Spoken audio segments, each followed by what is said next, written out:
Assalamualaikum warahmatullahi wabarakatuh.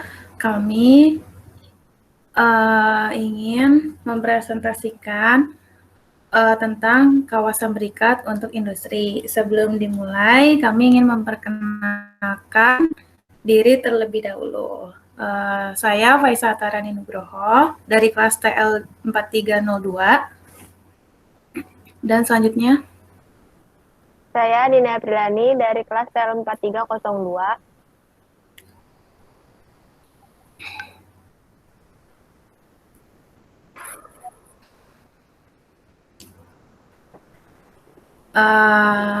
itu dia anggota kelompok kami. Materi untuk presentasi selanjutnya akan disampaikan oleh Andina. Oke, selanjutnya ada pengertian kawasan berikat.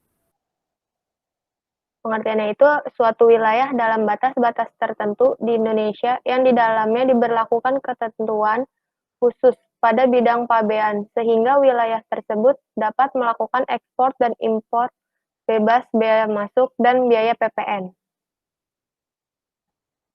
Selanjutnya ada Peraturan Menteri Keuangan Republik Indonesia Nomor 131 PMK 04 tahun 2018 untuk kawasan berikat. Bab 1 Pasal 1 Nomor 4.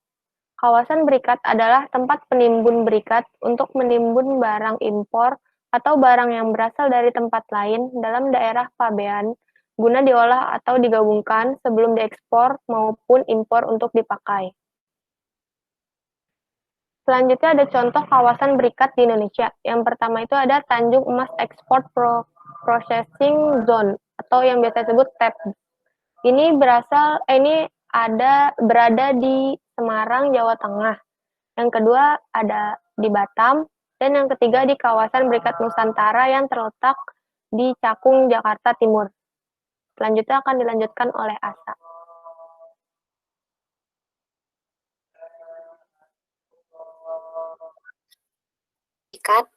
Yang pertama itu lokasi terletak di dekat jalanan umum guna mempermudah akses keluar masuk transportasi. Yang kedua, mempunyai batas pemisah dengan bangunan lain. Yang ketiga, memiliki satu pintu utama yang dapat dilalui kendaraan untuk mempermudah akses keluar masuk barang. Keempat, digunakan untuk mengolah bahan baku menjadi hasil produksi. Berikutnya, syarat penetapan kawasan berikat. Yang pertama itu harus melalui keputusan Bea Cukai. Yang kedua, memenuhi persyaratan perusahaan tertentu. Yang ketiga, perusahaan yang memenuhi syarat perusahaan kawasan berikat.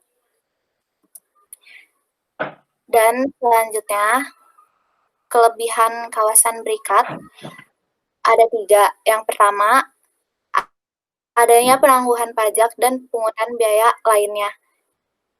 Jadi, kelebihan dari kita ikut kawasan berikat itu, jadi kita nggak kena pajak PPN gitu. Dan yang kedua ada harga barang yang dijual bisa menjadi lebih murah karena tidak bayar pajak yang itu. Yang ketiga, proses perizinan lebih efisien karena tidak ada hambatan di pelabuhan dan pengawasan juga sudah dikontrol. Berikutnya akan dijelaskan oleh Faisa.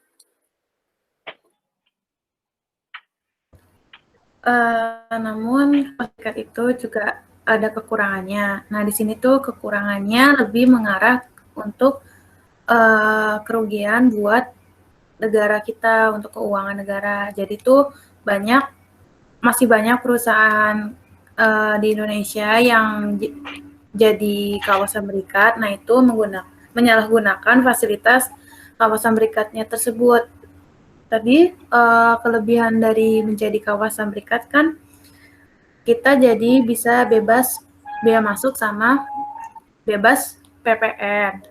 Nah, karena bisa bebas pajak tersebut, banyak yang menyalahgunakan fasilitas tersebut agar mendapat keuntungan pribadi sehingga bisa merugikan keuangan negara. Ada contohnya bagaimana penyalahgunaan fasilitas dari kawasan berikat ini. Nah, ini ada study case yang kita ambil dari berita beberapa waktu yang lalu. Jadi ada perusahaan tekstil.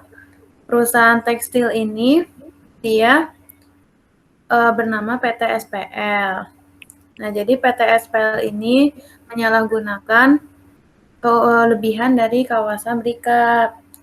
Jadi dia itu impor barang, namun harusnya setelah diimpor dia mengolah barang tersebut lalu harusnya diekspor kembali. Namun PT SPL ini malah menimbun sejumlah barang yang harusnya dikirim ke luar negeri. Nah, barangnya itu bukannya diekspor ke luar negeri, namun si PT SPL ini malah ditimbun lalu dijual di dalam negeri secara diam-diam. Nah, karena dia itu lapor ke Bea Cukainya itu ingin melakukan ekspor sehingga dia bisa bebas pajak, sedangkan dia ini malah menjualnya kembali di dalam negeri sehingga dia mendapatkan keuntungan lebih. Nah, PT SPL ini melaporkan kepada Bea Cukai ingin mengekspor 5 kontainer berisi 4.038 rol kain. Namun, saat ditimbang, berat kontainernya hanya setara dengan 583 rol kain. Nah, di sini terdapat kecurangan atau laporan palsu dari PT SPL. Nah, karena itulah perusahaan PT SPL ini bisa dibilang menyalahgunakan fasilitas atau keuntungan dari menjadi kawasan berikat.